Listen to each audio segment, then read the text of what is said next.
بسم اللہ الرحمن الرحیم وبہ نستعین الحمد للہ رب العالمین والصلاة والسلام علی سید المرسلین وعلی آلہ وصحبہ اجمعین ومن تبعہم بإحسان الی یوم الدین.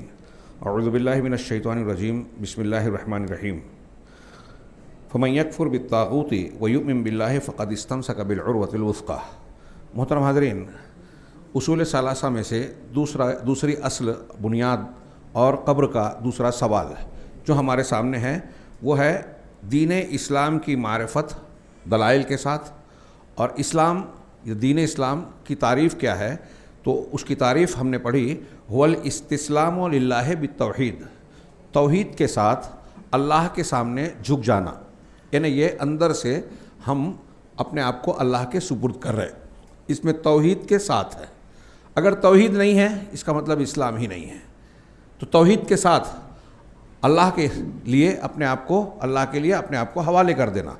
والانقیاد لہ بالطاعہ، اور ظاہر میں اللہ کے جو احکامات ہیں قرآن و حدیث میں رسول اللہ صلی اللہ علیہ وسلم کے ذریعے سے جو شریعت ہمیں ملی ہے ان تمام چیزوں کو مان لینا ظاہراً و باطناً. استسلام بھی ہو، یعنی اندر سے بھی مان رہے ہوں اور اوپر سے بھی آپ اس پر عمل کر رہے ہوں.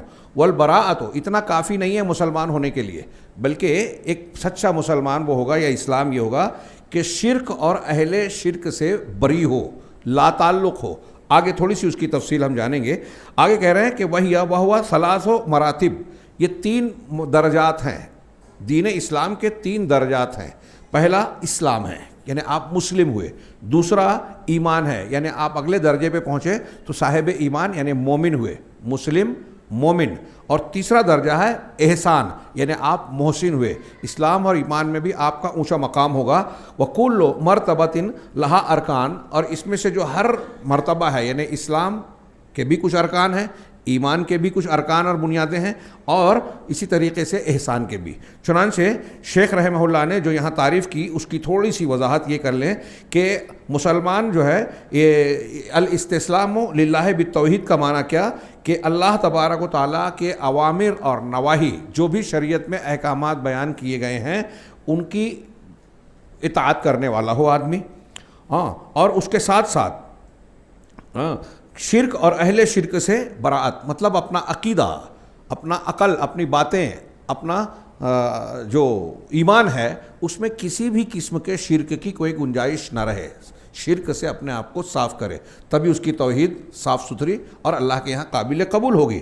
اور اپنے اعمال کو بھی، اپنے دل کو بھی اللہ تبارک و تعالیٰ نے اسی کا حکم دیتے ہوئے اپنے رسول سے کہا تھا وَثِيَابَكَ فَطَهِّرْ وَالرُّجْزَ فَاهْجُرْ، اپنے کپڑوں کو کہہ رہے ہیں صاف کرو، پاکیزہ بناؤ. والرُّجْزَ فَاهْجُرْ، اور بتوں کی گندگی کو نکال دو. الگ الگ تفسیر کی ہے. ثِيَابَكَ فَطَهِّرْ کا مطلب یہ کہ اپنے کپڑوں کو صاف کرو، یعنی اپنے عقیدے اور عمل کو گندگی سے، مخالف چیزوں سے صاف کرو، شرک سے پاک کرو. تو یہ اللہ تبارک و تعالیٰ کا حکم ہے. یہ اسلام کی تعریف ہے، توحید کے ساتھ استسلام کرنا، اللہ کے اطاعت کے ساتھ اللہ کے احکامات کو اختیار کرنا. اور تیسری بات کہ شرک اور اہل شرک، مشرکین، اور شرک سے ہی نہیں مشرکین سے بھی الگ ہو جانا بہت اہم ہے.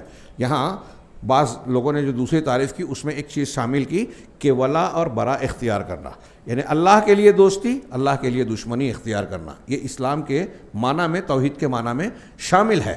ہم کو اور آپ کو پتہ ہونا چاہیے کہ صحابہ کرام جب لا الہ الا اللہ کا کلمہ پڑھتے تھے تو ان کے جو مشرک رشتہ دار ہوتے تھے نا، بھائی بہن باپ بیٹے، ان سے الگ ہو جاتے تھے. اللہ کے نبی صلی اللہ علیہ وسلم کے اسی بنیاد پر لوگ کفار مکہ آپ پر الزام لگاتے تھے کہ دیکھیے محمد صلی اللہ علیہ وسلم رشتوں میں درار ڈال دیتے ہیں، باپ کو بیٹے سے، بھائی کو بھائی سے الگ کر دیتے ہیں کہ جو مسلمان ہوتا ہے وہ اپنے رشتہ داروں سے کٹ جاتا ہے. تو اگر شرک والا آدمی ہے تو اس سے رشتہ نہیں رکھا جائے گا. ایمان والا آدمی ہے تو وہ کسی بھی خاندان کا ہے، وہ ہمارا رشتہ دار ہوگا. چنانچہ یہاں جو آگے تفصیل بیان کر رہے ہیں کہ اسلام، دین اسلام جو ہے اس کا 3 مرتبہ ہے. پہلا اسٹیج جو ہے اسلام ہے، اس سے اونچا ایمان ہے، اس سے اونچا احسان ہے. اسلام اور ایمان ان دونوں کو ایک دوسرے کی جگہ استعمال کیا جاتا ہے. ایک قاعدہ ہے اہل علم بیان کرتے ہیں کہ اگر صرف اسلام کا لفظ استعمال ہو تو اس میں ایمان شامل ہوتا ہے, صرف ایمان کا لفظ ہو تو اس میں اسلام شامل ہوتا ہے. لیکن اگر دونوں کو اکٹھا ذکر کیا جائے, اسلام اور ایمان, مسلم اور مومن, تو دونوں میں فرق ہوتا ہے. فرق یہ ہوتا ہے کہ اسلام ظاہری اعمال کو کہتے ہیں اور ایمان باطنی عقیدے کو کہتے ہیں. یہاں جو ہم بیان کر رہے ہیں کہ مراتب ہیں, تو اوپر سے بھی جو اللہ کے احکامات ہیں اس کو ماننے والا, اور ایمان جو اندر سے بھی اللہ تبارک و تعالیٰ کے بیان کردہ قرآن و حدیث میں بیان کردہ عقائد اور ایمانیات کو پر یقین کرنے والا.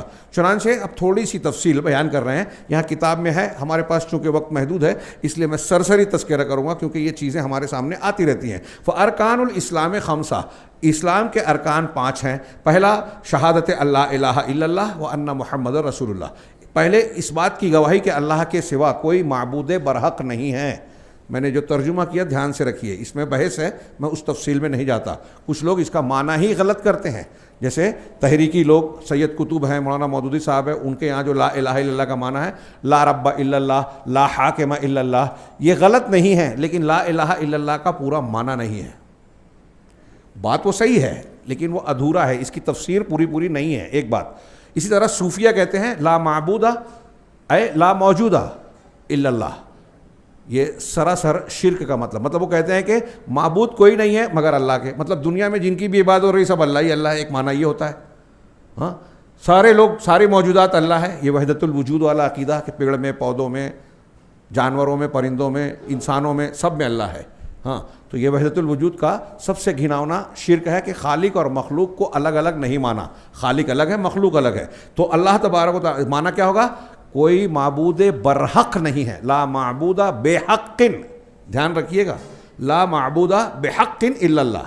اب وہ نحوی اعتبار سے کیسے مانا ہے میں اس تفصیل میں نہیں جاتا. اہل سنت والجماعت اہل الحق کا یہ عقیدہ ہے اور یہ ترجمہ, یہ تفہیم اور یہ تفسیر کرتے ہیں کہ کوئی معبود برحق نہیں ہے. عبادت بہت سے لوگوں کی کرتے ہیں لیکن وہ معبودان باطلہ ہیں. حق میں قابل عبادت اگر کوئی ذات ہے تو وہ اللہ تبارک و تعالیٰ ہے. تو پہلی گواہی لا الہ الا اللہ اور محمد رسول اللہ کی. و اقام الصلاۃ, نماز کا قائم کرنا, زکوٰۃ کا دینا, رمضان کے روزے رکھنا, اور بیت اللہ الحرام کا حج کرنا. یہ 5 ارکان ایمان کہلاتے ہیں. اس کی دلیل الشہادت قولہ تعالیٰ. اب اس میں سے ہر چیز کی دلیل دی ہے شیخ محمد عبد الوہاب نے. اس سے پہلے جو 3 مرتبے بیان کیے ہیں وہ بھی آگے آ رہا ہے کہ حضرت جبرائیل علیہ السلام, جس کو حدیث جبرائیل کہتے ہیں, حضرت جبرائیل علیہ السلام انسان کی شکل میں صحابہ کے بیچ میں رسول اللہ صلی اللہ علیہ وسلم کے پاس آئے, آپ کے سامنے 2 زانو ہو کر بیٹھے اور آپ سے سوال کیا. حضرت عمر بن خطاب کی روایت ہے صحیح مسلم اور دوسری حدیثوں میں کہ سوال کیا. حضرت عمر کہتے ہیں کہ ایسا آدمی تھا وہ کہ ہم میں سے کوئی پہچانتا بھی نہیں تھا اور اس پر سفر کے علامتیں بھی نہیں تھی, بالکل تر و تازہ دکھ رہے تھے. تو اگر مدینہ کے رہنے والے ہوتے تو لوگ پہچانتے, تو مطلب پہچانتے بھی نہیں تھے, اور اگر باہر سے آئے ہوئے ہوتے تو سفر کے نشان رہتے, سفر کا نشان بھی نہیں تھا. حضرت عمر کہتے ہیں پھر آپ کے سامنے بیٹھ کر انہوں نے کہا محمد بتائیے مل اسلام, اسلام کیا ہے؟ اس کا جواب آپ نے 5 ارکان کے ذریعے دیا. ایمان کیا ہے؟ تو 6 ارکان بتائے ایمان کے. پھر اس کے پوچھا احسان کیا ہے؟ پھر اس کے بعد تو احسان بتایا کیا ہے, آگے آ رہا ہے ہم پڑھیں گے. اور پھر اس کے بعد پوچھا کہ قیامت کب واقع ہوگی؟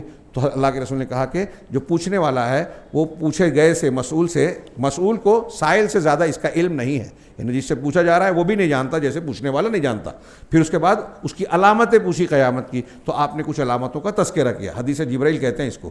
اس کے بعد وہ اٹھ کے چلے گئے, اور پھر کچھ 2-4 دنوں کے بعد یا کچھ مدت کے بعد حضرت عمر خطاب کہتے ہیں کہ اللہ کے رسول صلی اللہ علیہ وسلم مجھ سے ملے اور پوچھا انہوں نے, آپ نے پوچھا کہ کیا جانتے ہو کہ یہ آیا تھا, پوچھا تھا کون تھا؟ تو کہا اللہ اور رسول بہتر جانتے ہیں. تو اللہ کے نبی صلی اللہ علیہ وسلم نے کہا انہو جبرائیل, وہ جبرائیل تھے. اتاکم لیعلمکم دینکم, یہ اس لیے آئے تھے کہ تم کو تمہارا دین سکھائیں. پوائنٹ نوٹ کیجئے, کیا سکھائیں؟ دین. اور ہمارا دوسرا سوال کیا ہے؟ دین اسلام کیا ہے؟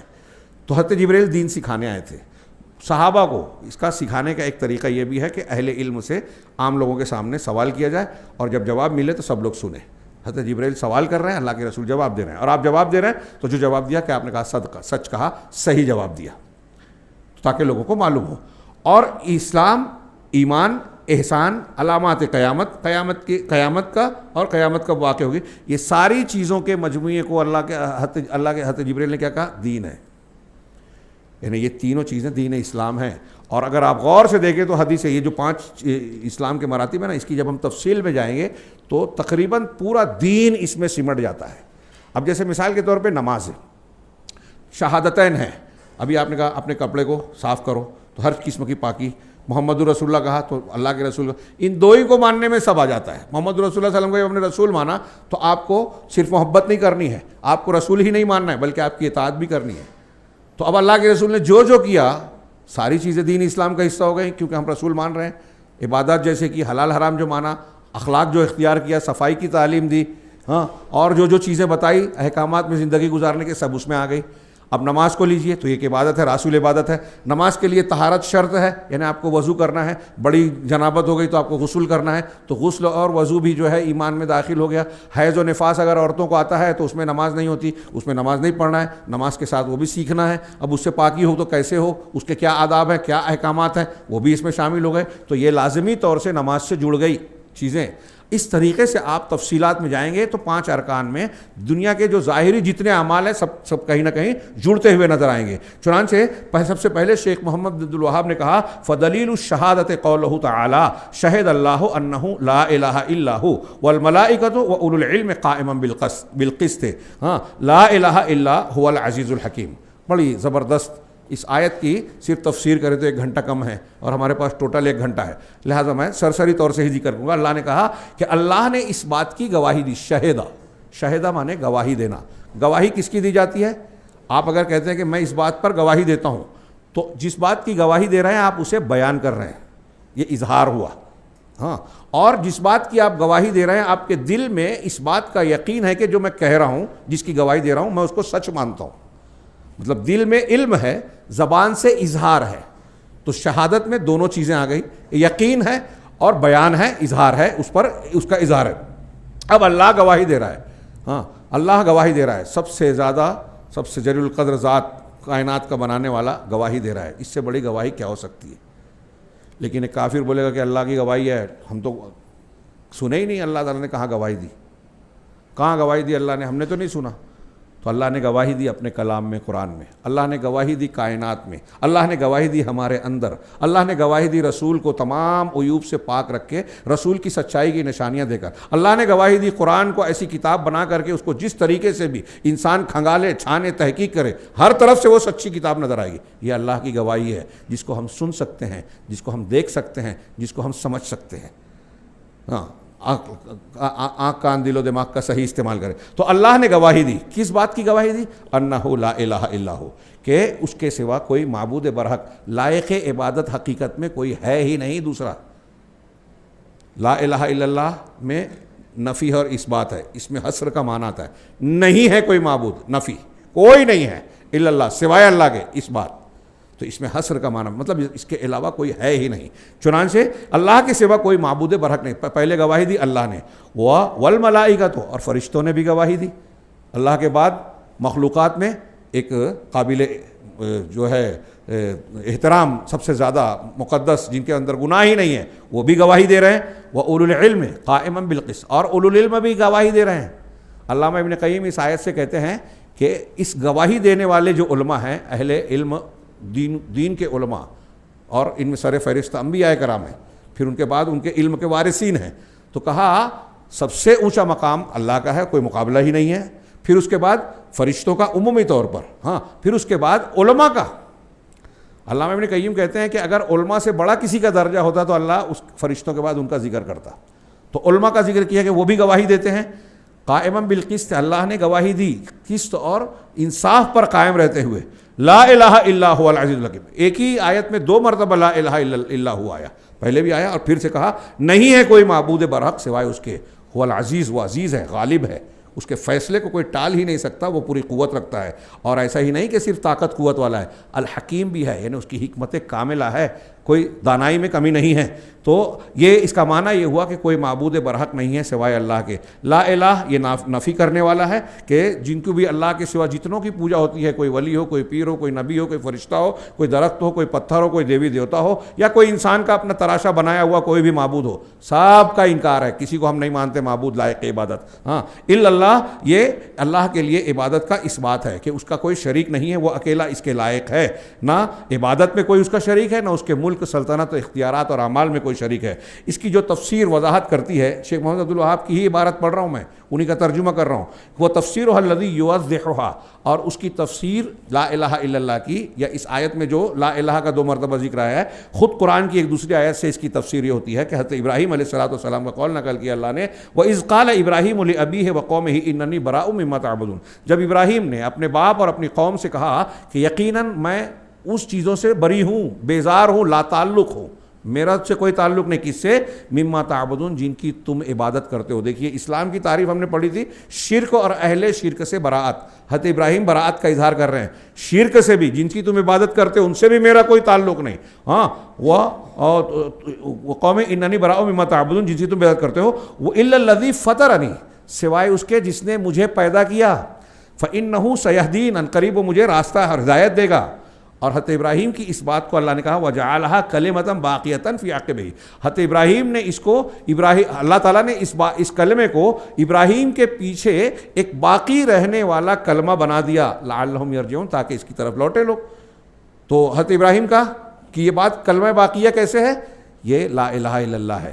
ابراہیم علیہ السلام نے کیا کہا اپنی قوم سے, اپنے باپ سے, کہ میں بری ہوں جس کی تم عبادت کرتے ہو. یہ بالکل وہی معنی ہے لا الہ جو ہم کہتے ہیں, یعنی تم جن کی عبادت کرتے ہو وہ معبود نہیں ہے. لا الہ الا الذی فطرنی, سوائے اس کے جس نے مجھے پیدا کیا, یہ الا اللہ کا معنی ہے.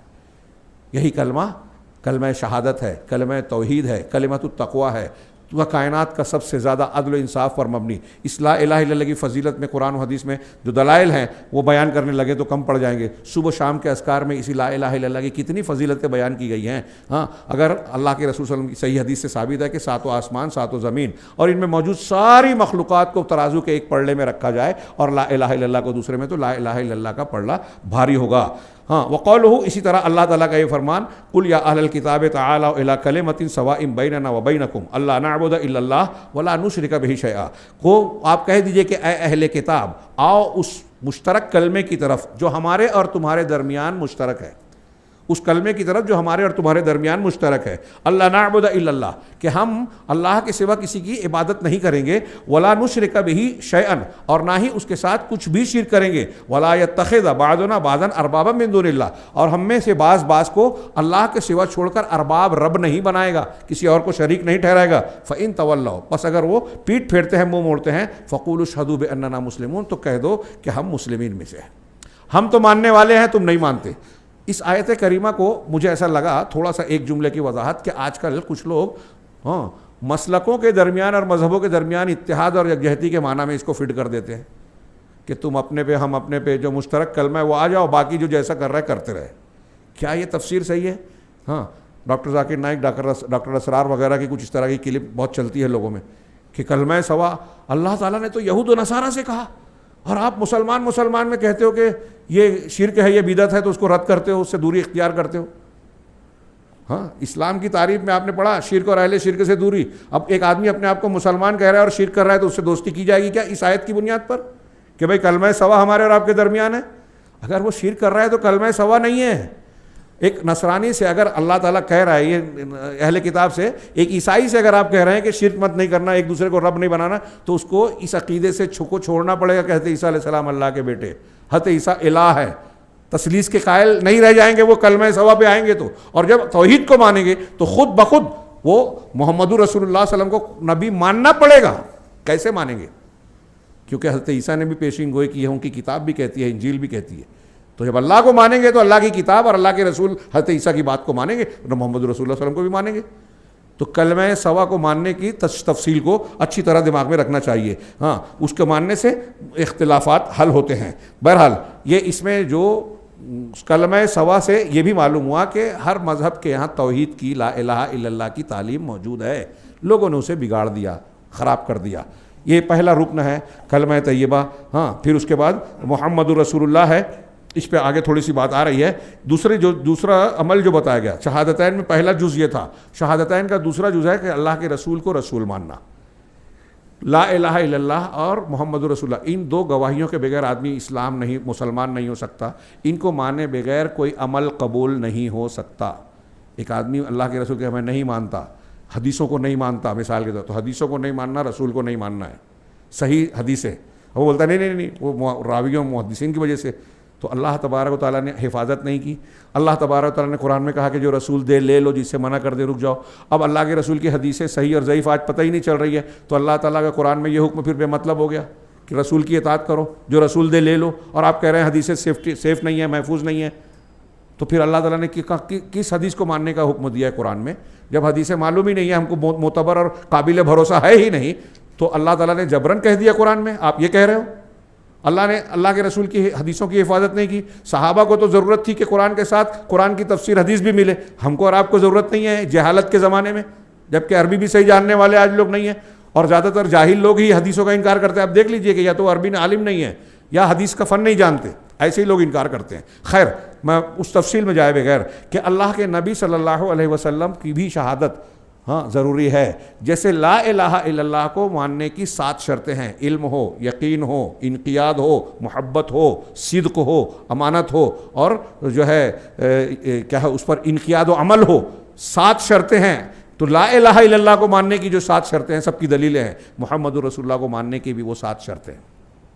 اور محمد رسول اللہ جب ہم نے مانا تو اس کا تقاضا کیا ہوا کہ اللہ کے رسول, بہت دھیان سے سنیے, میں اختصار کے لیے کتاب کو چھوڑ کے اپنے طور سے بیان کر رہا ہوں. محمد رسول اللہ مطلب تشریح, رسول اللہ صلی اللہ علیہ وسلم کو ماننا کیسے ہے کہ آپ کو اللہ کا رسول ماننا, ایمان رکھنا, آپ سے جو ہے آپ کے اوامر اور نواہی کو قبول کرنا, یعنی جو حکم دیا ہے اس کو کرنا, جو منع کیا ہے اس سے رکنا. دوسری چیز رسول کے آپ کی اتباع ہو گئی. تیسری چیز یہ کہ آپ کے جیسی محبت رسول کے بعد رسول کے برابر کسی مخلوق سے نہیں کرنا. آپ کے احکامات پر کسی کے حکم کو مقدم نہ کرنا. اللہ کے رسول کی حدیث آ گئی اور آپ یہ بولنے لگو گے میرے امام میرے پیر صاحب یہ بولتے ہیں, تو آپ نے رسول پہ دوسرے امام کو آگے بڑھا دیا. حدیث کو رد کر کے آپ امام کی بات مان رہے ہیں. یہ میں نہیں کہہ رہا ہوں, پڑھ لیجئے.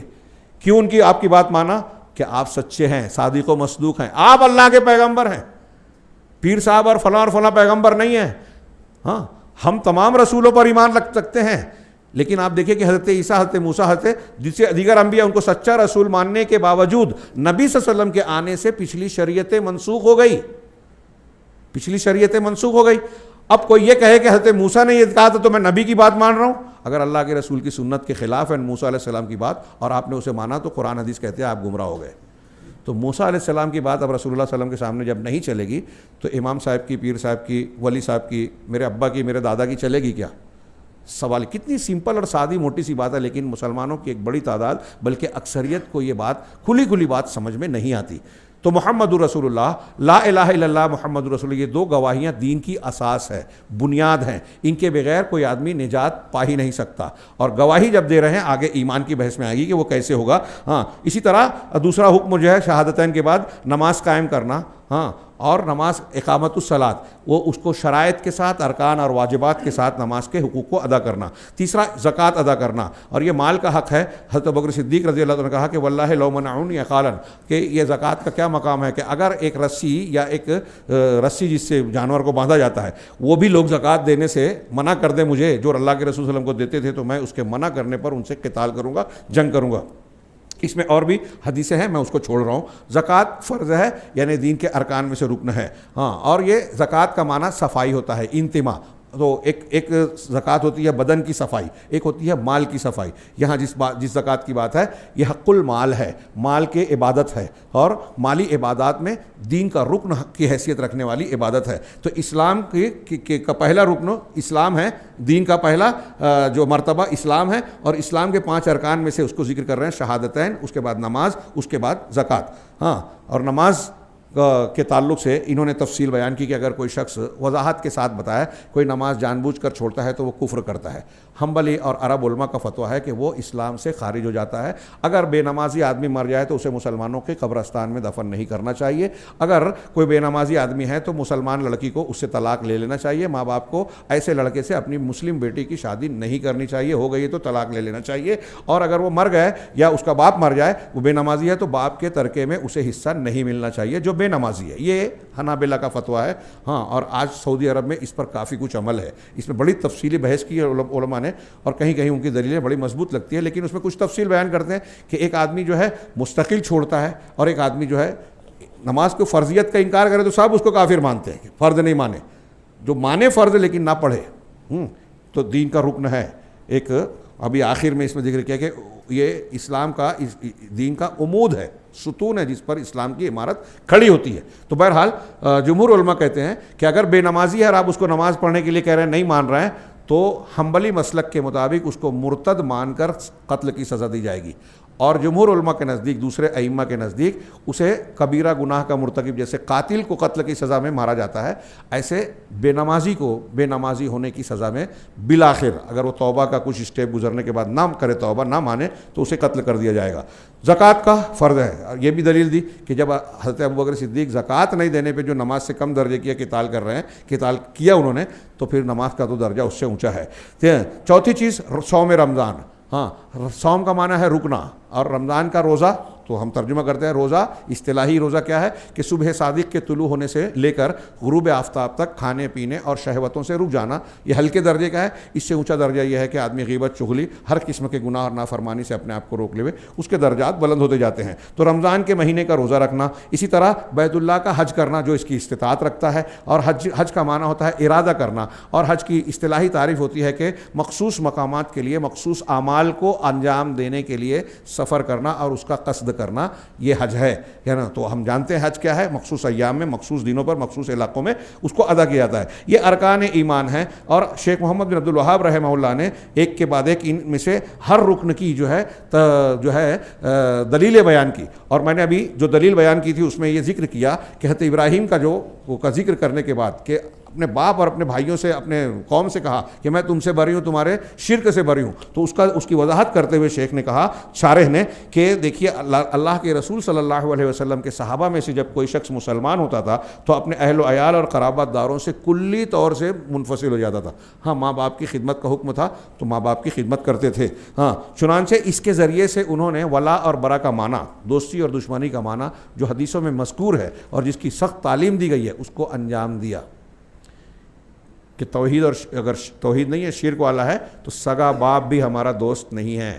سگے باپ کی خدمت کریں گے جو اللہ کا حکم ہے, لیکن دلی دوست نہیں ہوگا. تعلقات دنیا کے رکھے جائیں گے. ہاں, اسی طریقے سے محمد رسول اللہ کے رسول صلی اللہ علیہ وسلم کے رسول ہونے کی دلیل کے طور پر انہوں نے ایک آیت نقل کی, لقد جاءکم رسول من انفسکم, محمد عبد الوہاب رحمہ اللہ نے, کہ تمہارے درمیان ایک رسول تمہاری ہی جنس سے آئے ہیں. اس کے دو معنی ہیں. ایک تو عربوں کے لیے کہ عرب میں سے آئے ہیں, ان کی زبان بھی عرب ہے, تم کو جانتے ہیں, تمہاری قوم کے فرد ہیں. ہاں, تمہارے قبیلے اور خاندان کے ہیں, قریشی ہیں, بنو ہاشم کے ہیں. تو دنیا میں جو نسب کے اعتبار سے سب سے اعلیٰ نسب ہے, رسول اللہ علیہ وسلم اس میں سب سے اونچے ہیں. عرب عاربہ اور عرب مستعربہ, عربوں کی دو قسمیں ہیں. ہاں, عرب مستعربہ, اللہ کے رسول عرب مستعربہ تھے, ابراہیم علیہ السلام کی اولاد میں سے, ایک خالص عرب اور ایک وہاں بسنے والے. تو عرب مستعربہ میں سے تھے. حضرت ابراہیم اسماعیل علیہ السلام کی اولاد, اس میں کنانہ, مسلم شریف کی حدیث میں کہ کنانہ میں اللہ نے کنانہ کو بنو اسماعیل میں چنا, کنانہ میں جو ہے بنو قریش کو چنا, قریش میں بنو ہاشم کو, اور بنو ہاشم میں مجھے چنا. تو نسب کے حساب سے سب سے اعلیٰ, اور آپ خاندانی اعتبار سے جانے پہچانے تھے. اور عمومی طور سے تمام انسانوں سے کہا گیا کہ تمہاری ہی جنس سے, یعنی تم بشر ہو, محمد رسول اللہ صلی اللہ علیہ وسلم بھی بشر ہے. تم انسان ہو, ماں باپ سے پیدا ہوئے, محمد رسول اللہ صلی اللہ علیہ وسلم بھی ماں باپ سے پیدا ہوئے. تمہاری جو حاجتیں, ضرورتیں, معاملات ہیں, ایسے ہی محمد رسول اللہ صلی اللہ علیہ وسلم کی حاجتیں, ضرورتیں بھی تھی. ہاں, فرق یہ ہے کہ وہ سب سے اعلیٰ بندے بنائے گئے ہیں. وہ رسول ہے بلکہ سید المرسلین ہے. آپ کو وحی اور رسالت کے اعلیٰ ترین مقام پر نوازا گیا. لہذا دنیا کے ساری کائنات کے ساری مخلوق میں، سارے انسانوں میں آپ سب سے اعلیٰ درجے کے اور نمونے کے بندے ہیں. عبد و رسول عبدہ، اور اللہ کے بندے اس کے رسول ہیں، تو عبد کامل ہیں. اب اگر کسی کو اچھا بندہ بننا ہے تو اس عبد کامل کی اتباع کرے، ان کی نقل کرے، ان کے پیچھے چلے. چنانچہ یہ کہا کہ تمہارے درمیان، تمہارے پاس، تمہارے درمیان سے، تمہارے جنس سے رسول آئے، عزیز علیہ ما عنتم، تم اس پر بہت شاق ہے وہ جو تم کو تکلیف میں ڈالنے والی چیز ہے. دنیا اور آخرت میں اگر امت محمدیہ کو کوئی تکلیف پہنچ سکتی ہے تو رسول اللہ صلی اللہ علیہ وسلم کو دشوار لگتا ہے. آپ اسی لیے کہتے تھے کہ میری تمہاری مثال ایسی ہے جیسے ایک شخص نے آگ جلائی، پرندے پتنگے اس میں گر رہے ہیں، پروانے، وہ انہیں روک رہا ہے. ایسے ہی جہنم کی آگ جل رہی ہے، تم اپنے آپ کو اس میں گرا رہے ہو. میں تمہاری کمر پکڑ پکڑ کر تم کو روک رہا ہوں، لیکن تم میرا ہاتھ چھڑا کر اس میں گرے جا رہے ہو. اللہ کے رسول کی بات مانتے ہی نہیں. یہ اللہ کے رسول کہہ رہے ہیں، کتنے خیر خواہ ہیں. ہاں، اس کی اور بھی دلیلیں ہو سکتی ہیں، جیسے اللہ کے رسول کا یہ کہنا کہ ہر نبی کی ایک دعا تھی، ہر ایک نبی نے دنیا میں مانگ لی ان کی مستجاب دعا، میں نے اپنی دعا کو روک کے رکھا ہے تاکہ قیامت کے دن اپنی امت کے لیے سفارش کروں. لہذا میری امت کے جن لوگوں نے شرک نہیں کیا ہے ان کو قیامت کے دن میری سفارش ملے گی. یہ صحیح مسلم کی حدیث کا میں نے اپنے الفاظ میں خلاصہ بیان کیا. شرک کرنے سے، اگر کوئی شرک کرتا ہے تو اللہ کے رسول کی شفاعت قیامت کے دن میدان محشر میں نہیں ملے گی. دھیان دیجیے. تو اللہ کے رسول نے، اللہ تعالیٰ نے فرمایا کہ تم کو تکلیف دینے والی چیز ان پر شاق ہے. ہاں، حریص علیکم، وہ تم پر حریص ہیں.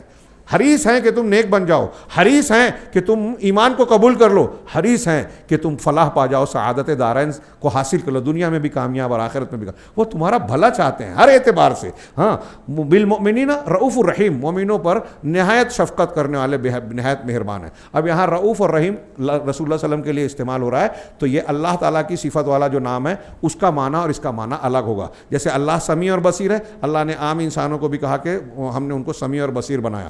تو سمیع اور بصیر جب ہمارے لیے استعمال ہوگا تو وہ بندوں کے معنی کے اعتبار سے ہوگا، اللہ کے لیے استعمال ہوگا تو اس کا بندوں کے معنی سے کوئی مشابہت اور مماثلت والا معاملہ نہیں ہوگا، وہ اللہ کے لیے خاص ہوگا. یہ دھیان رہے، اس کے مقام پر ہم اس کی تفصیل بیان کرتے ہیں. یہ لا الہ محمد رسول اللہ کی شہادت سے متعلق دلیل دی کہ محمد کو اللہ کا رسول بنایا، یہ ایک دلیل دی. اب کہا معنی شہادت ان محمد رسول اللہ، رسول اللہ صلی اللہ علیہ وسلم کی گواہی کا، شہادت کا مطلب کیا ہوتا ہے. تو انہیں خود شیخ محمد عبد الوہاب نے بتایا کہ طاعتہ فیما امر. یہ دیکھیے اللہ کے رسول کا حق، آپ اور ہم اگر کہہ رہے ہیں کہ محمد اللہ کے رسول ہے، میں اس کی گواہی دیتا ہوں، تو اس کا حق کیا، اس کا مطلب کیا ہوتا ہے. یہ آج گھر گھر میں ایک ایک مسلمان کو، مرد اور عورت کو پکڑ کے سمجھانے کی ضرورت ہے کہ اللہ کے رسول نے جو حکم دیا اس کی اطاعت کرنا، اس کو ماننا. ابھی کتنے حکم اور سنت ہے، آپ بتائیں تو کہ نہیں وہ کیا ہے، ہمارے باپ دادا ایسا کرتے تھے نا، تو اب نہیں کریں گے تو کیا، وہ لوگ کیا بولیں گے، سنت نہیں مان سکتے. ہاں، مسلمانوں کے پاس بہت عذر ہے، ہمارے باپ دادا کا طریقہ چلا آ رہا ہے، ہم فلاں مسلک کے مقلد ہیں اس لیے ہمارے امام صاحب نے یہ نہیں بتایا تو یہ سنت نہیں مان سکتے. ہم جو ہے سلام معاشرے اور سماج میں رہتے ہیں، اگر یہ کرنے لگے تو لوگ ہم کو برا سمجھیں گے. ہاں، آج کے حالات میں دنیا کا تقاضا ایسا ہے کہ کیا اگر سنت پر عمل کریں گے تو ترقی نہیں کر پائیں گے. ہاں، لوگ کیا بولیں گے، 2 شادی 3 شادی کرے تو یہاں ہندوستان میں اور دوسرے لوگ بہت نام رکھتے ہیں تو یہ سنت کو چھوڑ دیں. داڑھی رکھنے میں دقت ہے اس لیے سنت کو چھوڑ دیں. فلاں میں یہ مسئلہ ہے اس لیے اس سنت کو چھوڑ دیں. حلال حرام میں ترقی کی رکاوٹ ہے تو اس کو چھوڑ دیں. تو ایسے پورے دین کو الگ الگ لوگوں نے جو ہے کھلواڑ بنا کے رکھا ہے.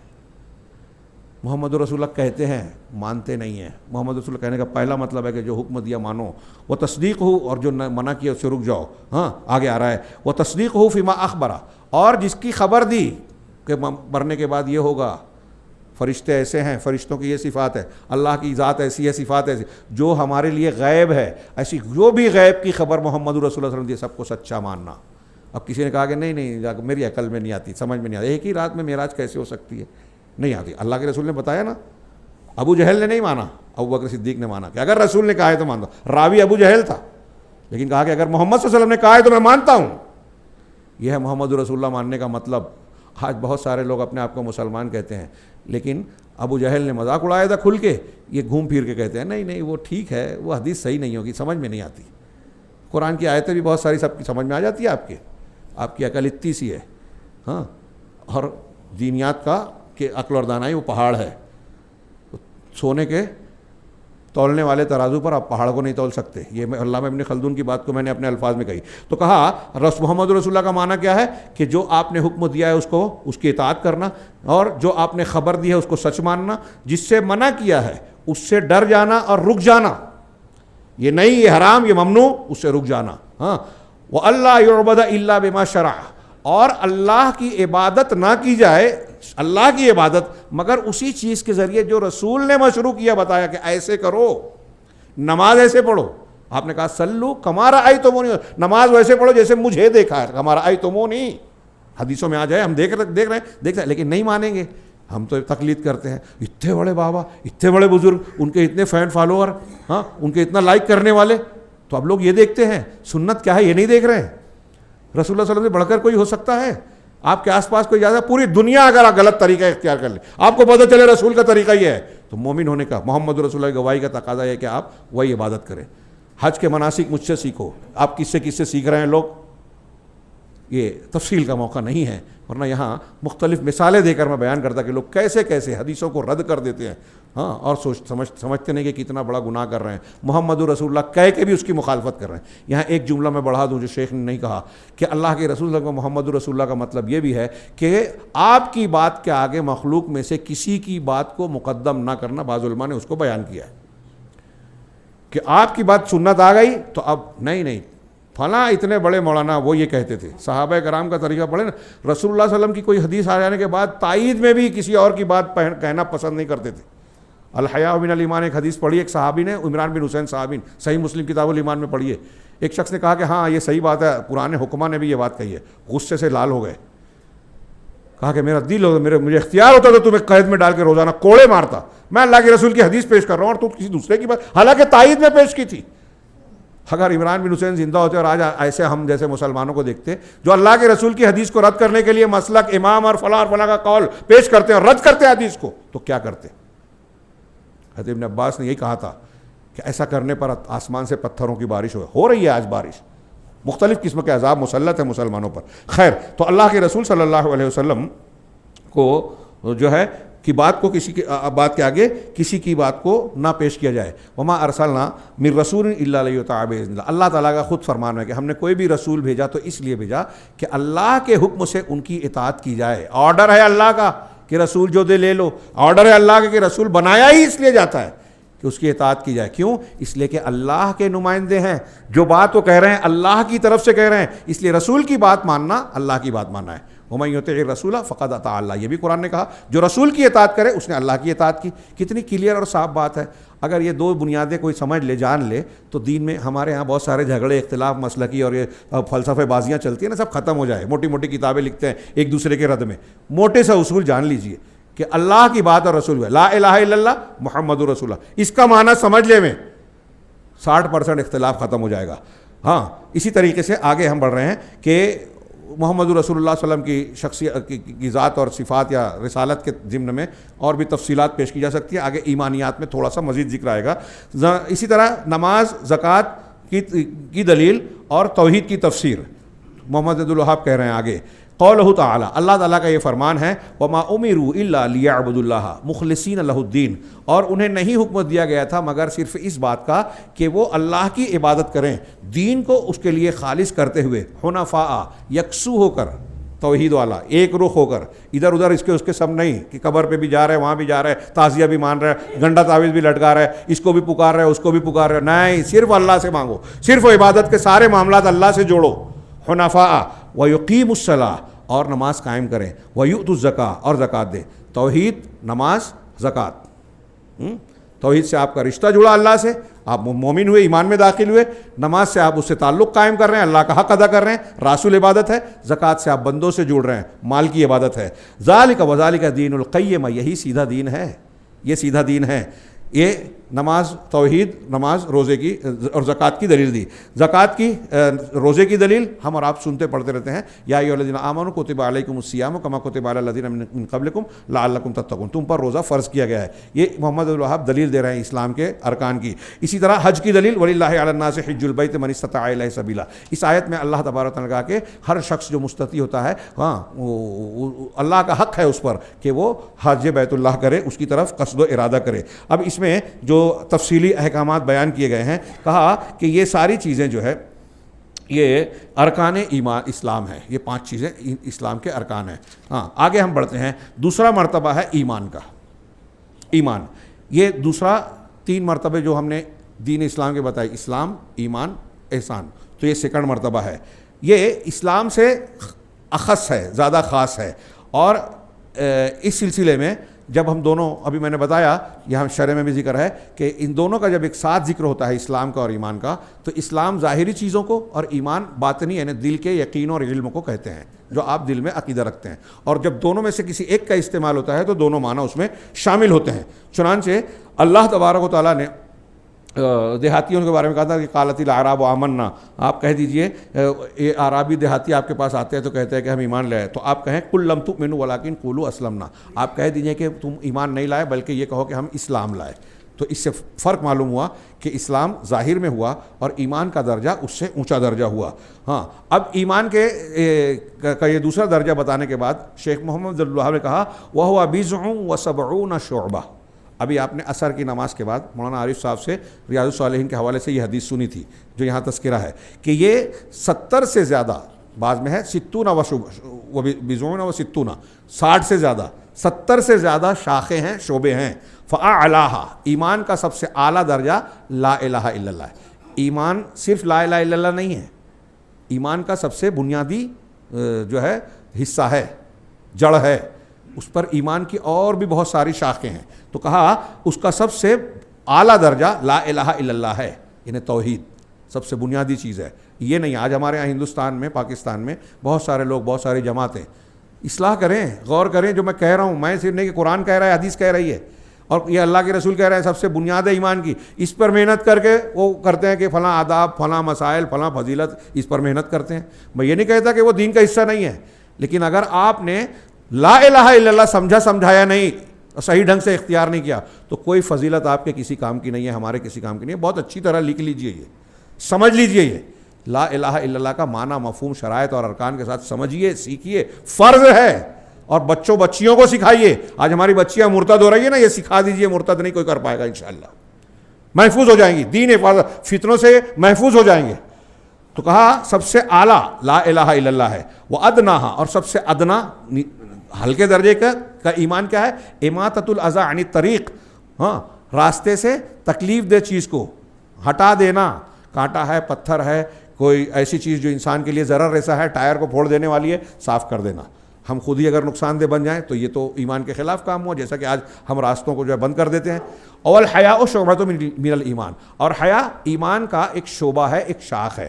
اب یہاں کتاب کو چھوڑ کر میں بیان کرنا چاہتا ہوں کہ ایمان کی بہت سی شاخیں ہیں، اس کا بنیاد لا الہ الا اللہ ہے، یعنی سب سے اعلیٰ. تو سب سے توحید اس کا ایک حصہ ہے اور سب سے اہم حصہ ہے، اس کے بغیر باقی کوئی چیز کوئی معنی ہی نہیں رکھتی. اور یہ ہے تو پھر اس پر شاخیں پھوٹے گی. اور ان شاخوں میں کہا کہ سب سے ہلکی شاخ ہے کہ راستے سے تکلیف دہ چیز ہٹا دینا. اب غور کیجئے کہ ایمان یقین اور دل سے تصدیق اور زبان سے اقرار.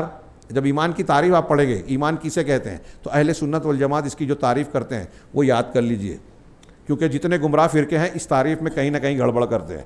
پہلا یہ کہ تصدیق باللسان، زبان سے تصدیق کرنا، جو اللہ اور رسول نے بتایا ہے، زبان سے اس کا اقرار کرنا، معاف کیجیے، اقرار باللسان، زبان سے اقرار کرنا. تصدیق بالجنان، دل سے اس کی تصدیق کرنا، سچا ماننا، یقین کرنا. اور عمل بالجوارح والارکان، جوارح کے ذریعے سے ارکان ایمان پر عمل کرنا. ان تین چیزوں کا مجموعہ. اور پھر آگے کہا علماء نے یزید بالطاعہ وینقص بالمعصیہ، کہ ایمان جو ہے اطاعت و فرما برداری کرنے سے بڑھتا ہے اور گناہ کا کام کرنے سے گھٹتا ہے. یہ 5 چیزیں ایمان کا مجموعہ ہوئی. ان میں سے کوئی ایک چیز بھی، مطلب 3، خاص طور سے 3 چیزیں کم ہوئی تو ایمان پورا نہیں ہوگا. اب ہمارے ہاں ایک طبقہ گزرا ہے ماضی میں جس کے آج بھی ماننے والے لوگ ہیں، مرجئہ. وہ کہتے ہیں کہ صرف تصدیق اور اقرار ہو جائے. بعض لوگوں نے کہا صرف تصدیق ہو گئی، دل میں آپ کے ایمان ہے، لا الہ الا اللہ آپ نے کہہ دیا، بس آپ مسلمان. آپ کا ایمان جبرائیل علیہ السلام اور بکر صدیق کا ایمان سب برابر ہے. اب آپ کتنا بھی گناہ کر لو، جنت پکی. گمراہی ہے یہ.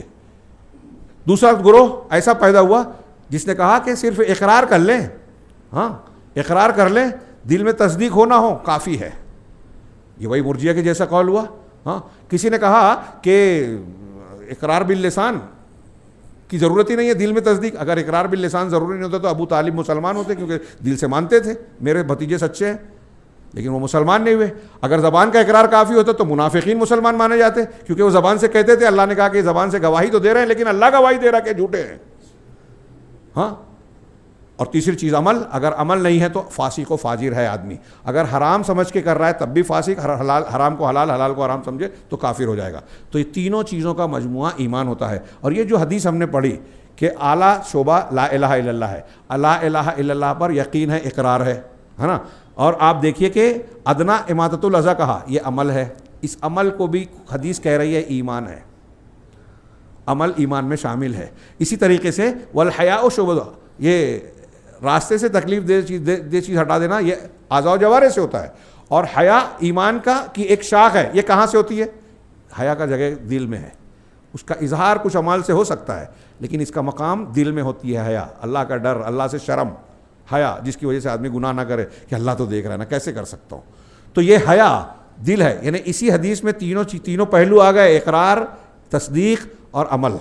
اور گھٹنے بڑھنے کا معاملہ, جب اس میں شاخوں میں آپ کے کمی ہوگی عمل کے اعتبار سے تو آپ کا ایمان کم ہو جائے گا, اور اگر اس میں اضافہ ہوگا تو آپ کا بڑھ جائے گا. اب اس کے درمیان ان شاخوں میں بہت سارے, ابھی آپ نے یہ بھی حدیثیں سنی کہ ایک جو ہے آدمی نے اور ایک زانیہ عورت, دو الگ الگ واقعات ہیں, دو الگ الگ حدیثیں ہیں کہ ایک کتے کو, پیاسے کو پانی پلا دی, اللہ نے اس کی قدر کی اور اسے معاف کر دیا. تو اب ان میں سے کئی شاخیں ہیں, کسی ایک شاخ کی وجہ سے بھی آدمی خلوص کے ساتھ اگر انجام دیتا ہے تو آدمی کی بخشش ہو سکتی ہے. ہاں, یہ آپ نے پڑھا. تو اس کے جو ہے ایمان کے درجات ہیں.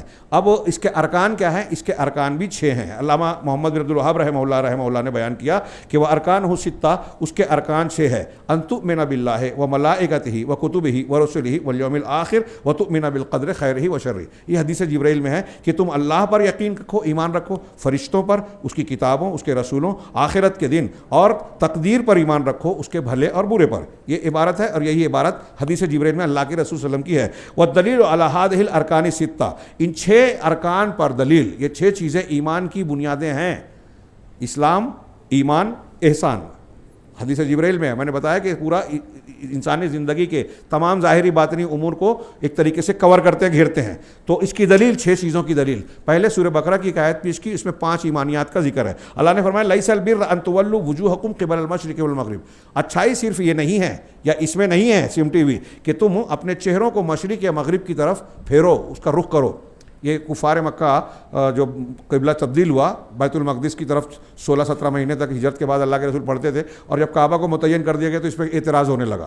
تو اللہ تعالیٰ نے اس تناظر میں یہ آیت کہ مشرق اور مغرب کی طرف چہرہ کرو. اصل نیکی صرف اچھائی اس میں نہیں ہے, بلکہ ولاکن البر, اصل نیکی اچھائی تو یہ ہے کہ من آمن باللہ, جو ایمان لائے. کس پر؟ اللہ پر. نمبر 1 اللہ پر ایمان. والیوم الآخر, آخرت پر دوسرا نمبر. تیسرا والملائکہ, فرشتوں پر. والکتاب, اور کتابوں پر, کتاب پر. والنبیین, اور نبیوں پر.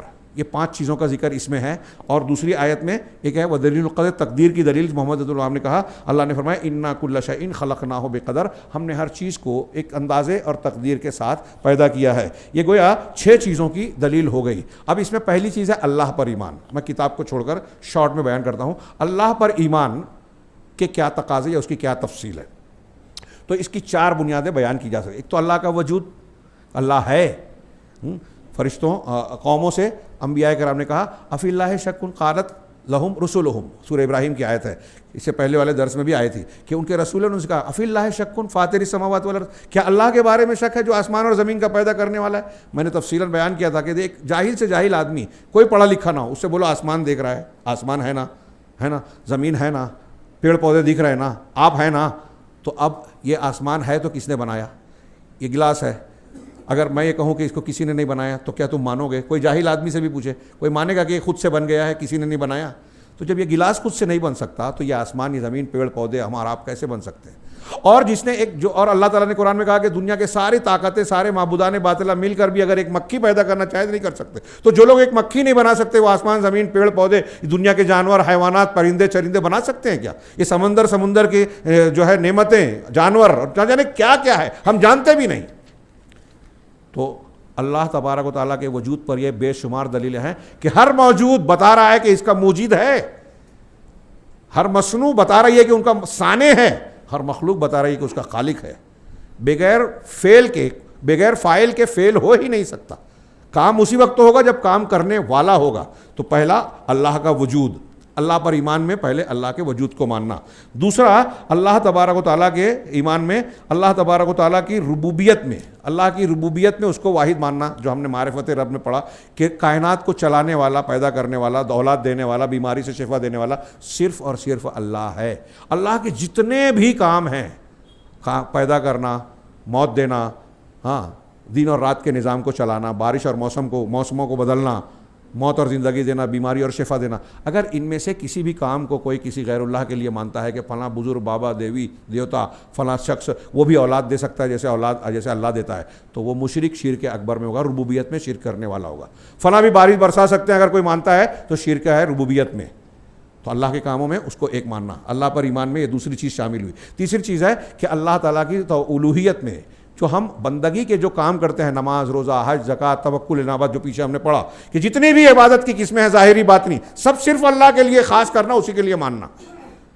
ان صلاتی و نسکی و محیای و مماتی للہ رب العالمین, جو آیت پڑھی, یہ اللہ کی توحید الوہیت میں اللہ, اسی کا معنی, اسی کا اقرار اس میں ہے لا الہ الا اللہ. ہم جب کہتے ہیں کہ اللہ کے سوا کوئی معبود برحق نہیں ہے, اب کچھ لوگ اس کا بھی مطلب غلط بیان کر دیتے ہیں, میں نے بھی ذکر کیا. تو اس کو اللہ تبارک و تعالیٰ کے الوہیت میں اس کو کسی کا شریک نہیں ٹھہرانا, یہ اللہ پر ایمان میں داخل ہے, اور اسی مسئلے میں امتوں اور نبیوں کے بیچ میں جھگڑے ہوئے. تیسری چیز جو اللہ پر ایمان میں داخل ہے وہ اللہ کے اسماء و صفات کا پر ایمان رکھنا. تھوڑا سا اس میں جو کتاب میں بیان کیا گیا اس کی تھوڑی سی تفصیل یہ بھی بہت کم ہے.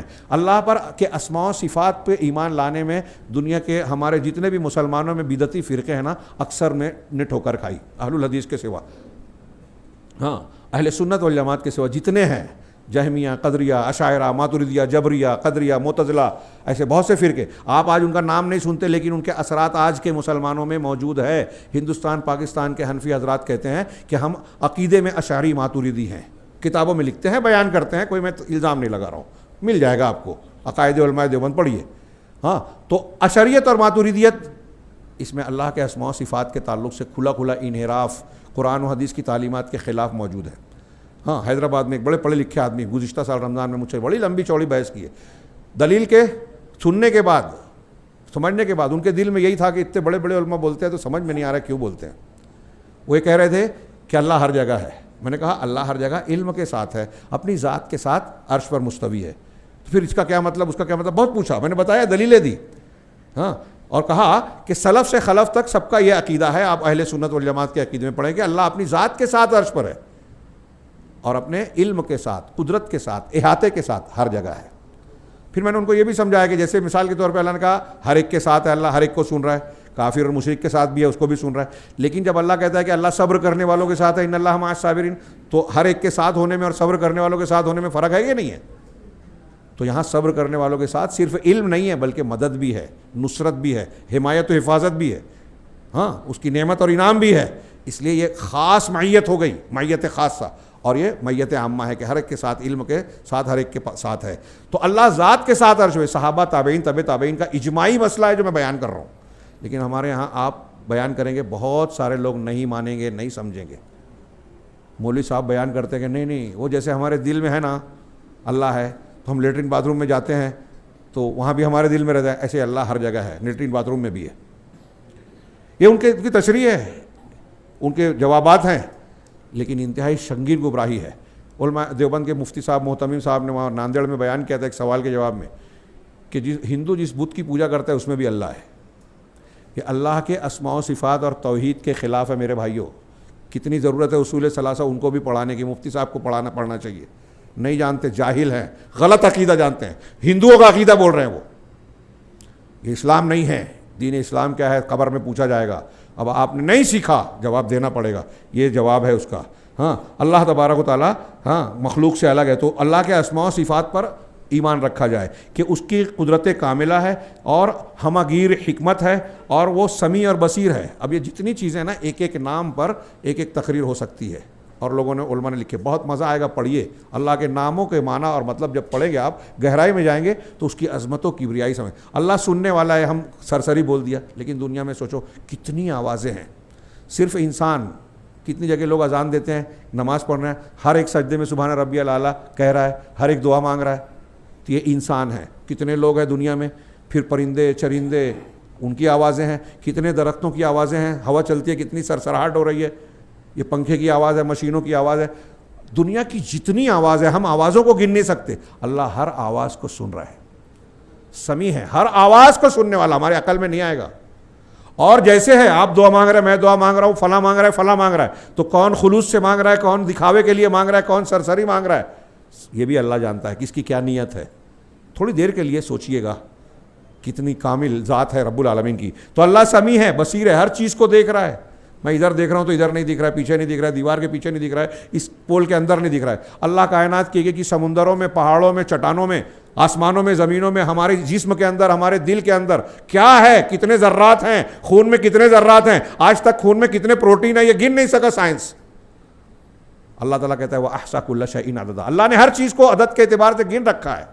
ہاں، یہ ایک دائرے میں مسجد میں جو ہے ہمارے ڈاکٹر صاحب بیٹھے ہیں، پوچھئے کہ ایک بالشت میں کتنے نیوٹران، الیکٹران، پروٹون آتے ہیں، کروڑوں کی تعداد میں، ہمارے کیلکولیٹر میں نہیں آئے گا۔ اللہ تعالیٰ پوری کائنات کی چیزوں کو گن رکھا ہے۔ خیر، تو اللہ تعالیٰ سمیع ہے، بصیر ہے، حکیم ہے، اس کی حکمت کے آگے تمام عقلیں جو ہے عاجز ہیں، اور وہ لطیف ہے، اپنے بندوں کی باریک سے باریک باتوں کو جانتا ہے۔ ہاں، ضروری ہے کہ ہم اس کو بلند صفات کے ذریعے سے جو ہے اس کو بیان کریں اور اسماء حسنہ کے ساتھ اس کو یاد کریں، جیسے قرآن میں اور حدیث میں اللہ نے بیان کیا۔ ہاں، لیکن یہ بات یاد رکھیے کہ اللہ کے اسماء و صفات توقیفی ہیں، ہم اپنی طرف سے اللہ کا کوئی نام نہیں رکھ سکتے، جیسے کہ بہت سے لوگ رکھتے ہیں کہ وہ قدیم ہے، وہ فلاں ہے، وہ ڈما ہے۔ جو قرآن و حدیث نے بتایا اللہ کے نام، وہی نام ہم رکھیں گے۔ اور ہم یہ ایمان رکھتے ہیں کہ اللہ عرش پر مستوی ہے، اپنی مخلوق سے الگ ہے، عرش پر مستوی ہے، مخلوق سے الگ ہے۔ یہ جو کہہ رہے ہیں کہ اللہ تعالیٰ، ہندو جو بت کی پوجا کر رہے ہیں اس میں بھی ہے اللہ، ہب کے اندر بھی ہے، میرے اندر بھی ہے، گندی جگہ پہ بھی ہے، پاکیزہ جگہ پہ بھی ہے، وہ اللہ کے ساتھ جو ہے اللہ کا اسماء و صفات اور اس چیز پر ایمان نہیں رکھتے جو قرآن و حدیث سے ثابت ہے۔ اللہ مخلوق سے الگ ہے اور اس کا علم سب کو گھیرے ہوئے ہے، ہر جگہ علم کے اعتبار سے ہے، احاطے کے اعتبار سے ہے۔ اور ہم اس بات پر بھی ایمان رکھتے ہیں کہ اللہ تبارک و تعالیٰ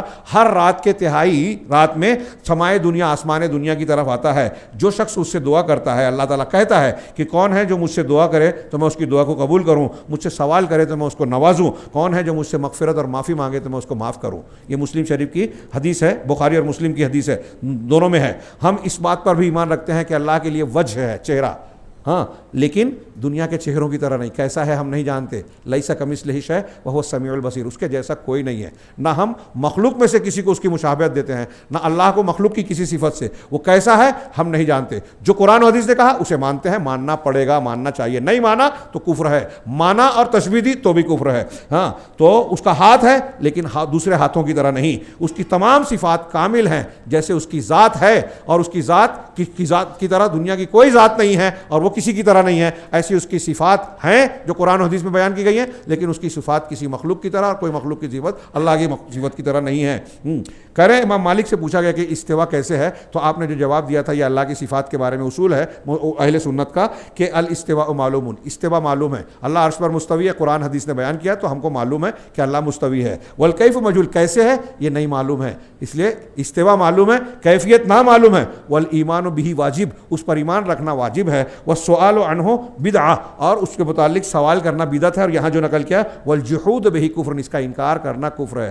بہت سے لوگ اللہ کے عرش پر مستوی ہونے کا انکار کرتے ہیں، عقلی گھوڑے دوڑاتے ہیں، ہاں، تو اس کا انکار کرنے کا ہی جیسا ہے۔ چنانچہ اہم بات یہ ہے کہ اللہ تبارک و تعالیٰ پر ایمان، اس کے وجود، اس کے الوہیت اور ربوبیت میں پر ایمان میں وحدہ لا شریک ماننا، اور اس کے اسماء و صفات کو ویسے ہی ماننا جیسے قرآن و حدیث نے بیان کیا ہے، نہ انکار کیا جائے، نہ تعویل کی جائے، نہ تحریف کی جائے، نہ مثال بیان کی جائے، اس طریقے سے اس کو ماننا، کیفیت بھی نہ مانی جائے، اس کو ماننا، یہ اللہ تبارک و تعالیٰ کے ایمان میں شامل ہے۔ رہا فرشتوں پر ایمان، تو ہم فرشتوں کی جتنی جنسوں کو قرآن و حدیث نے بیان کیا اس پر ایمان رکھتے ہیں، اور یہ مانتے ہیں کہ ان میں سے کچھ حاملین عرش ہیں، کچھ ایسے ہیں جو کروبین عرش کے علاوہ ہیں، ان میں جبرائیل، میکائیل، اسرافیل، یہ اور ملک الموت، خازن النار، یہ اللہ سے سب سے زیادہ قریب ہیں، جہنم کے داروغہ ہیں، جنت کے داروغہ ہیں، جہنم کے داروغے کا نام مالک ہے، قرآن نے بتایا، حدیث نے بتایا کہ جنت کے اندر جو داروغہ ہے، جو نگراں ہے فرشتہ، وہ رضوان ہے۔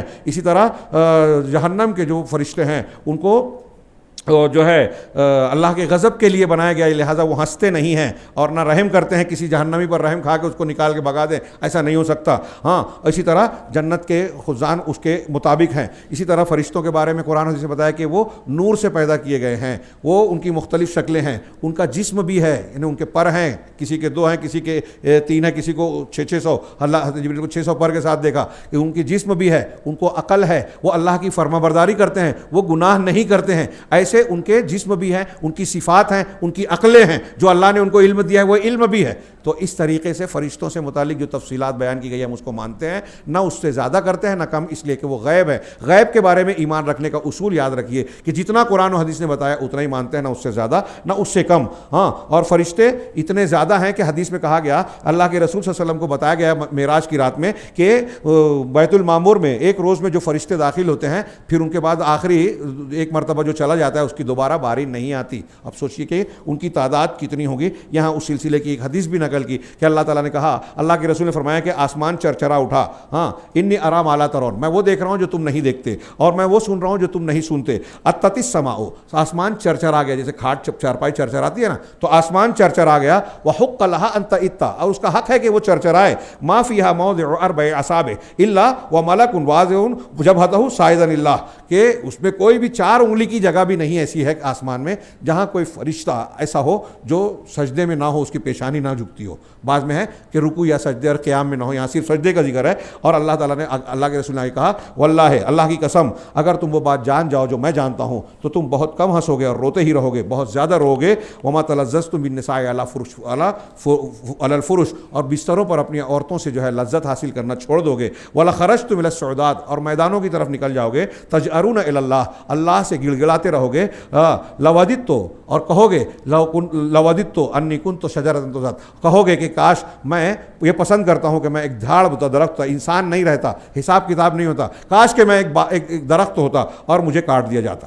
چنانچہ ہم پر واجب ہے کہ ہم فرشتوں پر ایمان رکھیں اور ہم یہ مانیں کہ وہ ہمارے ساتھ ہیں، کرامن کاتبین کی شکل میں، ہمارے محافظین کی شکل میں، منکر نکیر کے طور پر. اور الگ الگ فرشتوں کے الگ الگ کام ہیں جو اللہ کے بندے ہیں. اللہ تعالیٰ کے کاموں میں ان کو بھی اختیار نہیں ہے، وہی کام کرتے ہیں جو اللہ حکم دیتا ہے، اپنی طرف سے کچھ نہیں کرتے. ہم انہیں نہیں دیکھتے، جیسے جن ایک مخلوق ہے جن کو ہم نہیں دیکھ سکتے. ہاں اسی طریقے سے تیسری چیز ہے آسمانوں سے نازل ہونے والی کتابوں پر ایمان. اللہ، حضرت موسیٰ کی توریت ہے، حضرت عیسیٰ پر انجیل نازل ہوئی، حضرت ابراہیم علیہ السلام پر صحیفے نازل ہوئے، حضرت داؤد پر زبور نازل ہوئی، محمد رسول اللہ صلی اللہ علیہ وسلم پر قرآن. اور اہل علم کہتے ہیں کہ رسولوں پر اور بھی وحی اور کتابیں نازل ہوئی. ہاں بہت سے انبیاء ایسے گزرے جن پر کوئی کتاب نازل نہیں ہوئی، لیکن اللہ کی وحی ان پر آتی تھی سنت کی شکل میں. تو ہم سب پر ایمان رکھتے ہیں، تمام کتابوں پر. پہلی کتابوں کو اللہ کی کتاب اور سچی کتاب مانتے ہیں، لیکن یہ مانتے ہیں کہ اس میں تحریف ہو گئی، وہ بدل گئی، اور قرآن کے آنے کے بعد وہ کتابیں اور وہ شریعتیں منسوخ ہو گئیں. لیکن ہم ان پر ایمان رکھتے ہیں کہ وہ سچی کتابیں ہیں. جن کتابوں کا نام نہیں ہے، جیسے ہمارے آج کل کچھ لوگ کہتے ہیں کہ وید بھی ہوگی، زرتشت کی کتاب والی بھی ہوگی، فلاں کتاب بھی ہوگی، اس کی ہمارے پاس کوئی دلیل نہیں ہے. اہل کتاب والے اصطلاح شریعت میں جن کو کہا جاتا ہے وہ صرف یہود اور نصارہ ہوں گے، اور اب تیسری قوم نہیں ہو سکتی. آپ کتنا بھی فلسفہ بگاریں، ہاں وہ جو قرآن حدیث نے جن کے بارے میں کہا ہے کہ یہ کتابیں آسمانی ہیں، ہم ان کو مانتے ہیں. اسی طرح ہم پر اجمالی طور سے تمام کتابوں پر ایمان لانا ضروری ہے کہ سب کو ہم مانتے ہیں، لیکن تفصیلی طور سے قرآن کو مانیں گے. جن کتابوں کا نام لیا گیا، جن کی تعلیمات کا ذکر کیا گیا، تو جتنا ذکر کیا گیا اتنا مانیں گے. قرآن کو پورا ماننا ضروری ہے. توریت انجیل کو ہم اللہ کی کتاب مانتے ہیں، سچی آسمانی کتاب مانتے ہیں، لیکن یہ مانتے ہیں کہ اب ان کی شریعت منسوخ ہو گئی ہے اور اس میں تحریف بھی کی گئی ہے. چوتھی چیز ہے رسولوں پر ایمان لانا، کہ ہم یہ یقین رکھیں کہ تمام رسول اللہ کے سچے پیغمبر تھے. ہاں ان میں سے جن کا ذکر تعین کے ساتھ اللہ تعالیٰ نے قرآن میں کیا ہے، ان کو ناموں کے ساتھ مانتے ہیں، ان کے واقعات کے ساتھ جو بیان کیا ان کے واقعات کے ساتھ مانتے ہیں. اور جن کا نام نہیں لیا اور اللہ نے کہا کہ بہت سے کام نے ذکر کیا، ہم ان کو اجمالی طور پر مانتے ہیں کہ وہ بھی اللہ کے رسول ہیں جن کو اللہ تبارک و تعالیٰ نے بھیجا ہے. اور جن کو بھیجا ہے ہم مانتے ہیں کہ وہ سب کے سب انسانیت کی ہدایت کے لیے اللہ نے بھیجے تھے. سب رسول سچے تھے، سب رسول ایماندار اور امانت دار تھے. سارے رسولوں نے اپنا پورا حق ادا کیا. سارے رسول ایسے تھے کہ ان کے اندر کوئی ایسی خامی، گمراہی، شرک، بدعت، خرافات، منکرات یا فواحش، ان سے وہ پاک تھے. اگر کہیں کوئی غلطی کسی رسول سے ہوئی ہے تو وہ عارضی عارضی اور اجتہادی قسم کی رہی ہے، کوئی بس اخلاق والی کوئی غلطی نہیں ہے، جیسے حضرت یونس علیہ السلام اللہ کے حکم سے پہلے قوم کو چھوڑ کے چلے گئے، وہ ان کی ایک اجتہادی خطا تھی، بعد میں اللہ نے ان کی تنبیہ کی اور وہ معاف بھی ہو گئی، صاف بھی ہو گئی۔ تو نبی سے اس طرح کی کوئی خطا ہوئی تو اجتہادی ہوئی اور وہ عارضی طور سے رہی، فوراً اصلاح ہو گئی، اس لیے وہ معصوم عن الخطا والنسیان ہے، معصوم عن الخطا ہے، نسیان نہیں، تو معصوم عن الخطا ہے، ان کو پاک صاف ہیں۔ تو تمام انبیاء سچے رسول اور اپنے حقوق کو ادا کرنے والے امانت دار تھے۔ ان میں سب سے پہلے نبی، پہلے انسان حضرت آدم ہیں، سب سے پہلے رسول حضرت نوح علیہ السلام ہیں، اور سب سے آخری رسول خاتم النبیین صلی اللہ علیہ وسلم رسول اللہ صلی اللہ علیہ وسلم ہیں۔ ان میں سب سے اونچے درجے کے رسولوں کا درجہ انبیاء سے بڑا ہے۔ رسولوں میں اولو العزم رسول ہے، اولو العزم رسولوں میں 5 جو ہے راجع قول کے مطابق نوح، ابراہیم، عیسیٰ، موسیٰ اور محمد رسول اللہ صلی اللہ علیہ وسلم یہ شامل ہیں۔ ایمان بالآخرہ، پانچویں چیز جو اصل بنیاد ہے، آخرت پر ایمان رکھنا۔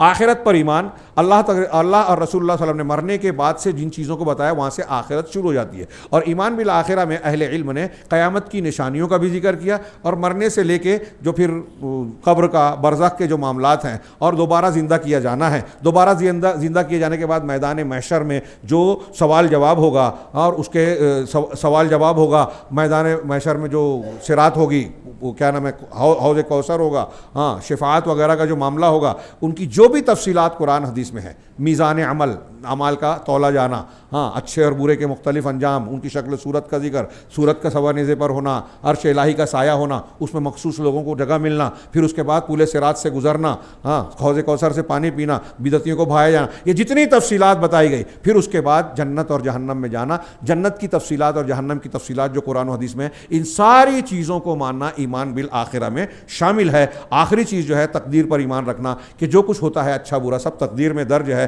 اور یہ اللہ تبارک و تعالیٰ کے اندازے کے مطابق ہے۔ دراصل تقدیر اللہ کے پیشگی علم کی وجہ سے ہے، اللہ پہلے سے جانتا ہے کون کیا کرے گا، کب کیا ہوگا، کون کہاں جانے والا ہے، اس علم کی بنیاد پر اللہ نے تقدیر میں لوح محفوظ میں سب کچھ لکھا ہے۔ کچھ لوگ سوال کرتے ہیں کہ اگر اللہ نے لکھ دیا کہ فلاں جہنم میں جائے گا تو پھر یہ تو ظلم ہو گیا، تو اس کو شارٹ میں یہ جواب ملے گا، دینا چاہیے، اور تفصیلی جواب بھی ہو سکتے ہیں۔ شارٹ جواب یہ ہے کہ اللہ نے لکھا ہے اس لیے وہ جہنم میں نہیں جائے گا، وہ جہنم والا کام کر کے جہنم کا حقدار بننے والا تھا، اس لیے اللہ نے لکھا ہے، تو اس کے بارے میں اللہ کو پہلے سے پتا تھا۔ ایک ٹیچر اگر بولتا ہے کہ یہ بچہ فیل ہو جائے گا اور فیل ہو گیا، تو ماں باپ جا کے ٹیچر کو کلیم نہیں کرتے کہ آپ نے بولا تھا اس لیے فیل ہوا، نہیں، بلکہ ٹیچر نے بولا تھا تو اچھے کے لیے بولا تھا کہ سدھر جائے، ورنہ جیسا ہے ویسا رہے گا تو اس میں فیل ہو جائے گا۔ اس پر جو دلیلیں بیان کی گئی ہیں وہ موجود ہے۔ اس میں دوسرا درجہ، پہلا اسلام کا، دوسرا ایمان کا، تیسرا درجہ ہے اسلام میں احسان کا، اور احسان کا پہلا رکن وہ رکن واحد ہے، ایک رکن ہے اس کا، اور وہ ہے کہ انت عبد اللہ کأنک تراہ، کہ تم اللہ کی عبادت ایسے کرو جیسے کہ تم اسے دیکھ رہے ہو، فإن لم تکن تراہ فإنہ یراک، اگر تم اسے نہیں دیکھ رہے ہو تو پھر وہ تمہیں دیکھ رہا ہے۔ یہ پہلا درجہ مشاہدے کا ہے، تم دیکھ رہے ہو، یعنی آدمی کا ایمان اتنا مضبوط ہو جائے کہ غیب مشاہدے کی طرح بن جائے، غیب حاضر کی طرح، اللہ ہمیں دکھ نہیں رہا ہے لیکن ہم ایسا تصور کریں، ایسا عقیدہ رکھیں کہ ہم اللہ کو دیکھ رہے ہیں۔ ہاں یہ مشاہدہ ہے، غیب کو مشاہدہ اعلیٰ درجہ ہے۔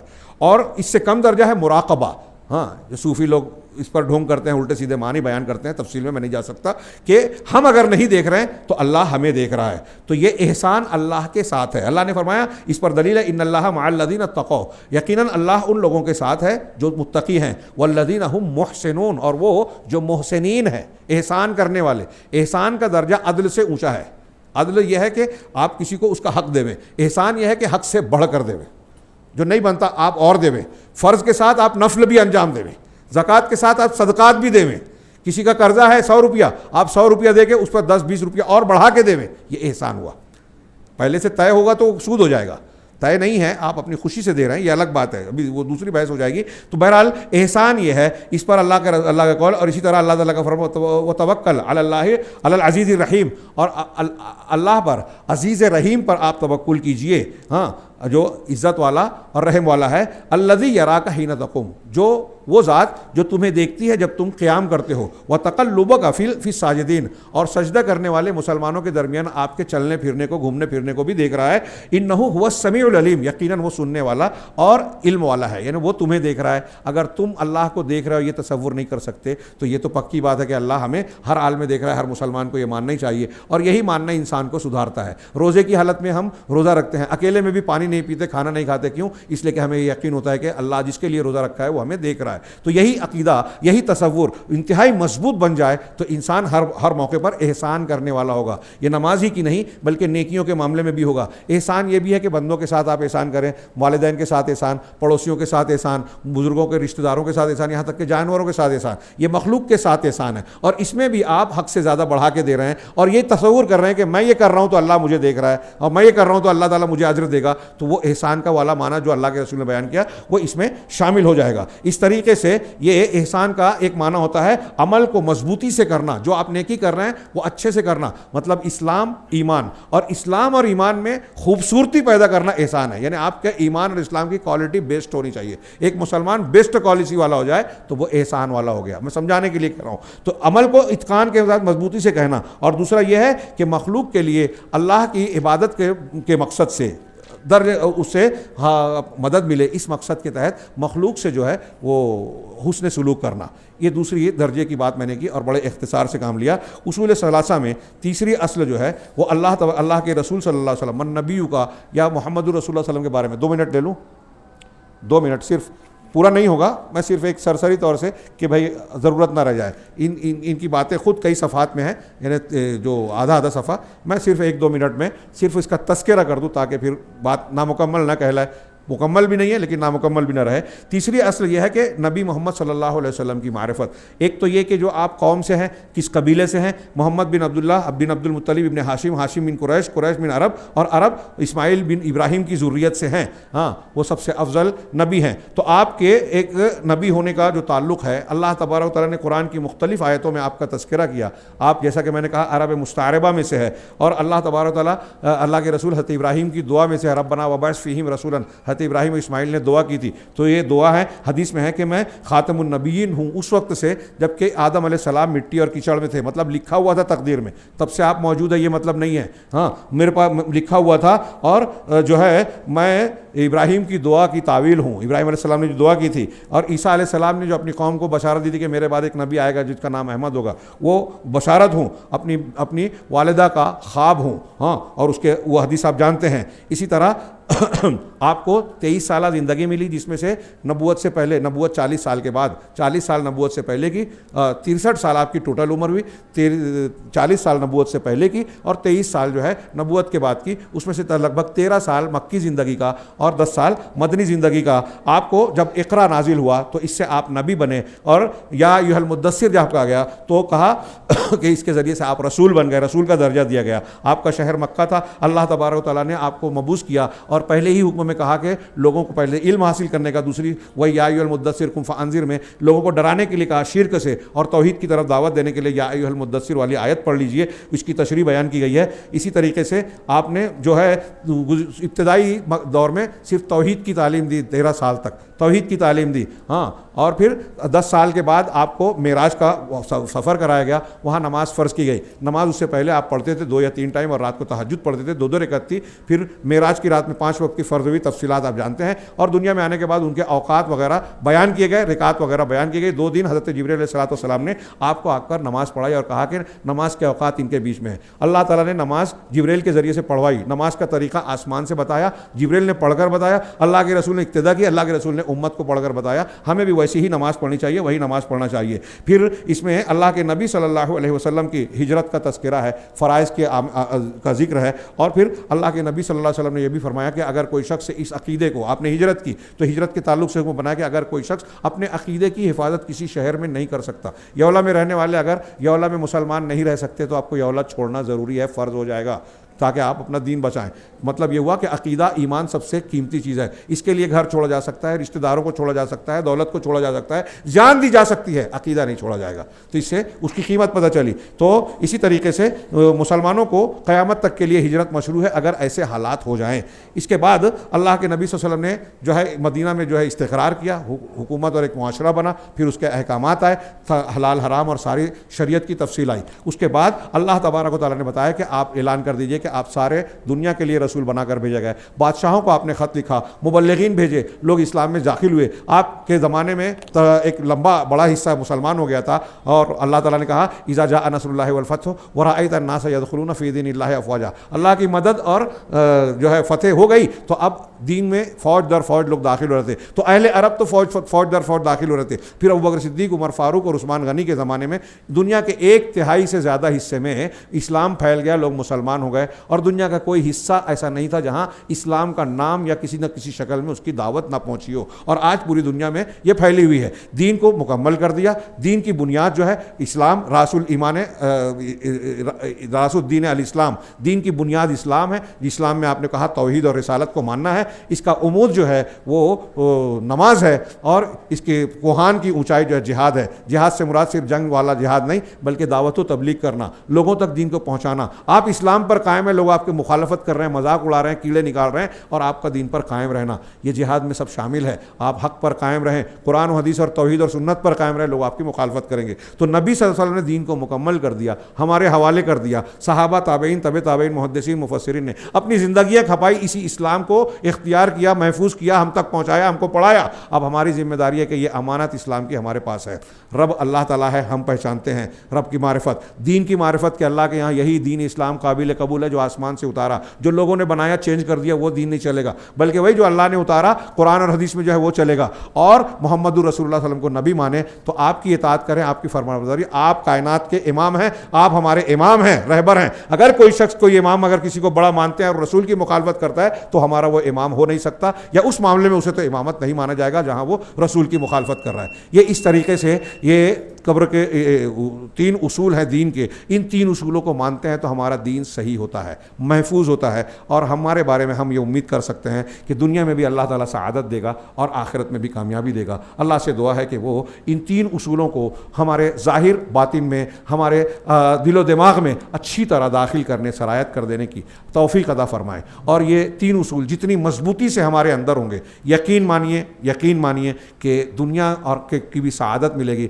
دنیا کی کوئی طاقت, کوئی کسی کا جو ہے بڑے سے بڑا ہتھیار, ایٹم بم اور فلاں ہم کو تباہ اور رسوا نہیں کر سکتا. جو مصیبتیں پریشانیاں آئیں گی وہ آزمائش کے طور پر ہوگی, عذاب کی شکل میں نہیں آئے گا اگر ہماری دین کی بنیاد ہے. یہ میں نہیں کہہ رہا ہوں, قرآن حدیث کی بہت سی دلیلیں اور نصوص اس بات پر گواہ ہیں کہ آپ تقوی اختیار کر لو, صحیح دین اختیار کر لو تو دنیا میں بھی سعادت ملے گی, اللہ کی مدد ملے گی. اور اللہ کی مدد ملے گی تو کوئی آگ کسی ابراہیم کو جلا نہیں پائے گی. اللہ تبارک و تعالیٰ ہمیں ابراہیم کی ملت پر چلنے کی توفیق عطا فرمائے, اور اس کی برکت سے دنیا اور آخرت میں ہر قسم کے عذاب سے محفوظ رکھے, ذلت و رسوائی سے محفوظ رکھے, عزت عطا فرمائے اور کامیابیوں سے نوازے. وآخر دعوانا ان الحمد للہ رب العالمین وصلی اللہ علی نبینا محمد.